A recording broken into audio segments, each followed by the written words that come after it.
Welcome to my channel.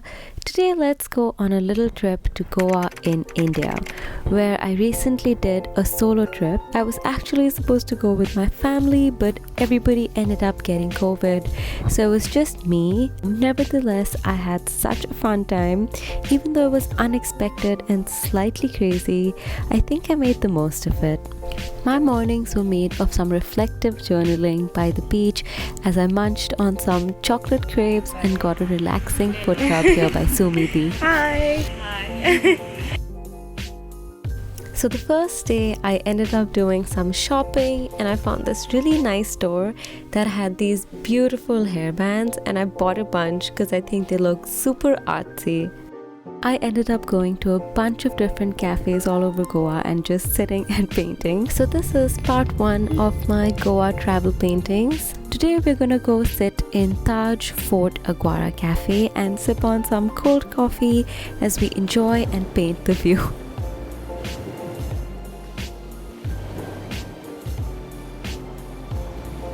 If you're wondering how awkward it was for me to be sitting in public and filming myself and painting, I'm just gonna say it was very awkward. That's right. But I eventually got over it, and I also made this really cute little friend. He's gonna pop up in the video really soon. Let's get started with the painting process. The very first thing I did was to sketch out the view and just kind of give it a really light wash with my gouache paints. And if you've been following me on YouTube, you know how much I love painting with gouache. And then I kind of got into the painting process, and it's just me layering on darker and darker colors. I wanted to talk about traveling solo in Goa. As a solo female traveler, it's not the safest, but you could make things safer for yourself by taking a few precautions. The first thing I would say is, if you're ever going to a new place, it's always a good idea to keep either your friends or your family aware of your whereabouts. I do this by either sharing my live location or letting them know where I'm going.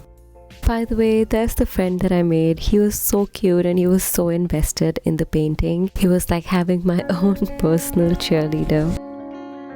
The second thing to keep in mind is to have a travel plan ready with you. This is simply because you don't have cab services like Uber or Ola. The only one you do have is Goa Miles, and that too is really not that reliable. So I would suggest that you either hire a cab for the whole day or that you rent a car or a bike.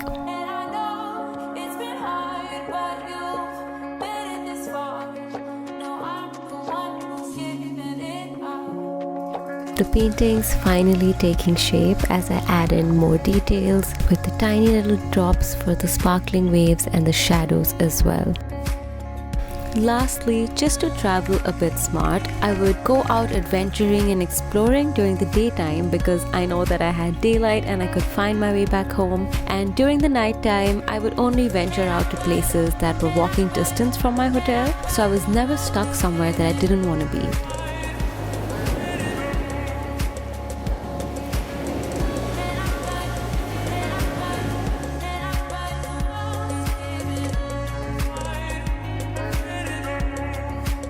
My new friend finally decided to come up and talk to me, and he had so many questions. What am I painting? How am I painting? And I also asked him if he wanted me to teach him stuff, and he just said that I'm just gonna look at you and learn.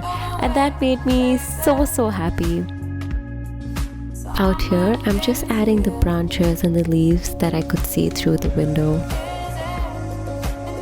Finally, if there's one thing that I could say about traveling alone, is that although it's scary and intimidating, it taught me so much, and I just felt so confident sitting alone doing my thing, and it's quite a freeing feeling. This was the first time in a long time that I was painting something live, so although I know I could have made it much better, I really enjoyed the process and it taught me so much.